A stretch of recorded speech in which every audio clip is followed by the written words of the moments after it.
you watching right now haven't hit that subscribe button yet? If you're enjoying this video, take a second to subscribe and hit the like button. Hey everyone, let's take a quick pause. Did you know that over 90% of our stories reach?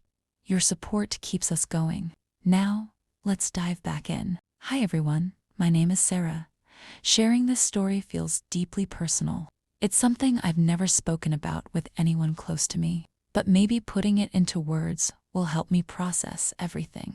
Last summer, my cousin and his wife asked me to watch their son, Ethan, for the weekend while they took a short trip. Ethan had just turned 19, a smart, thoughtful young man who was always easy to be around. I agreed without hesitation, assuming it would be a typical weekend filled with movies, snacks, and casual conversation. The first day passed uneventfully. We watched a comedy series, laughed at silly jokes, and caught up on life. Everything felt completely normal. But I could never have predicted how much would change the next day. Late that morning, Ethan mentioned he was heading out to meet some friends. I welcomed the quiet time, made myself a cup of tea, and settled by the window, enjoying the peaceful moment.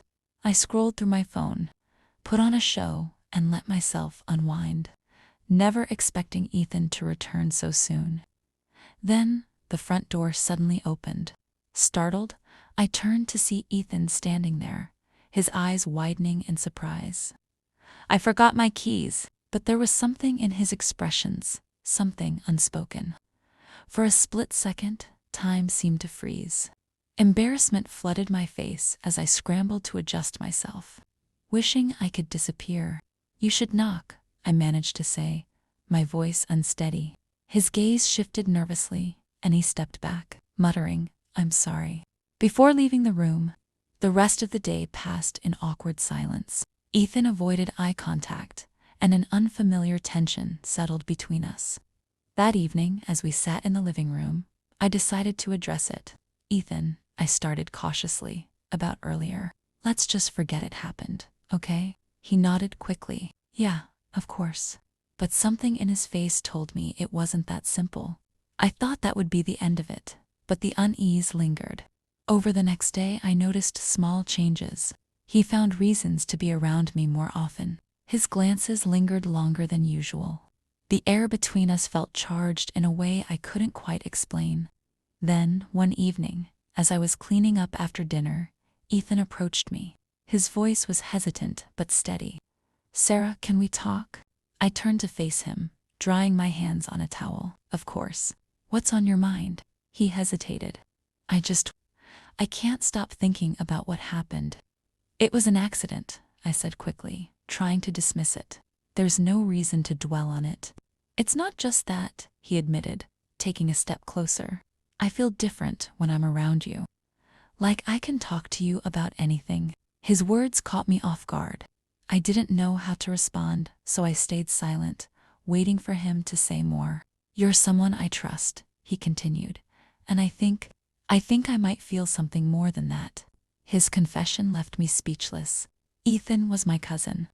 The thought of anything beyond family ties was unthinkable. But as he stood there, vulnerable and sincere, I couldn't deny the emotional pull between us. "Ethan," I said softly, "this can't happen. We're family." "I know," he replied, his voice cracking, "but I've never felt this way before." I placed a hand on his shoulder, grounding myself. "We have to set boundaries. Whatever you're feeling, it's not something we can act on."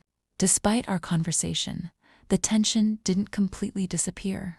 Ethan's presence became a constant reminder of emotions I wasn't ready to acknowledge. I tried to push them aside, but everything felt different now. Meanwhile, my marriage was already falling apart. My husband Daniel was always preoccupied with work, and our conversations had grown cold and distant. The emotional gap in my marriage made my connection with Ethan even more confusing. One evening, I received a message from Ethan. "Can I come over? I need to talk." I hesitated before responding. "Ethan, not tonight. It's complicated." His reply came immediately. "Please, I just need to talk. I promise I won't overstep." Against my better judgment, When he arrived, he stood at the door looking conflicted. "I don't want to make things harder for you," he said, "but I can't pretend I don't care." His words hit me like a brick. He wasn't wrong. My marriage had become an empty routine, and Ethan had filled a void I hadn't even realized was there. But admitting that felt like crossing a line I couldn't return from. "This isn't about what I deserve," I said firmly. "It's about doing the right thing." Ethan nodded, his eyes full of sadness. "I just needed you to know how I feel." After that night, I knew something had to change. I had to focus on myself, not on Ethan, not even on saving my marriage. Daniel and I attempted to reconnect, but the distance between us was too vast to bridge. Eventually, we separated not out of anger, but out of mutual understanding. Ethan and I stopped speaking regularly. It was painful at first, but over time, the emotions settled. I focused on myself. I traveled, picked up new hobbies, and learned how to enjoy my own company. And for the first time in years, I felt free.